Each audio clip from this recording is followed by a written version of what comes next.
लड़कों के लिए एक ऐसी बात बताओ जो बहुत ही गहरी हो। हर बेटे को एक अच्छी माँ मिलती है, लेकिन हर माँ को एक अच्छा बेटा क्यों नहीं मिलता?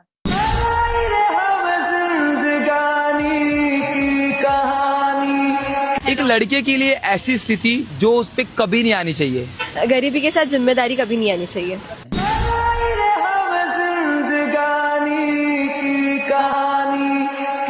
शादी के लिए लड़के का अमीर होना जरूरी है कि लड़की का?